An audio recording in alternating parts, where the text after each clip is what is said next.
You talked about the injuries, and at this time of the year, it's like March Madness. Survive in advance, and they did just that against Dallas without the services of Jordy Nelson. What's his status for this weekend's game?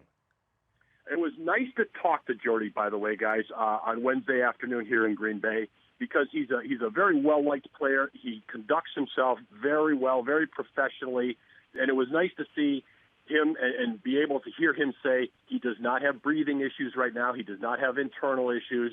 So it was good to see him. He was actually out on the practice field kind of, standing around doing a little bit. Having separated that from could he play Sunday, boy, I don't know.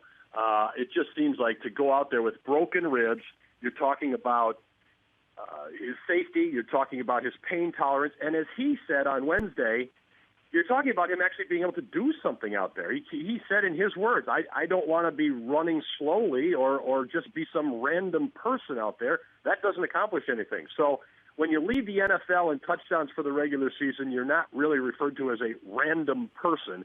He doesn't want to be that guy out there. So I would guess they're without Nelson again. Maybe they can get Devontae Adams, Geronimo Allison. Those guys didn't practice on Wednesday as they got back to work this week either. Yeah, Tim, any other injuries that we should be keyed in about? You mentioned those other guys, but any sort of circumstance where those guys won't be able to go or any concerns there? It's hard to know until we actually, I guess, get to Saturday. The Packers have their schedule during the week, and it's their regular schedule. They do not practice on Friday.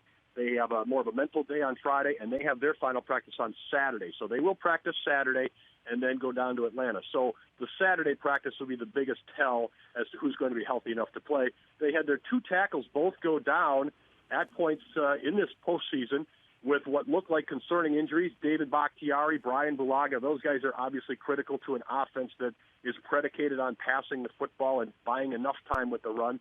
Both those guys got up. They look like they're going to be okay to play. Talked with Bakhtiari, in fact, this week, and he said, yep, good, okay. But in terms of health, Alexa, I think we'll just have to wait and see. But the Packers have been dealing with this situation all year long. Spin on it, tape it up, ready to go, right? Rub some dirt on it and get back out there, yeah. Exactly. And it doesn't really seem to matter who is out there with Aaron Rodgers. They get the job done.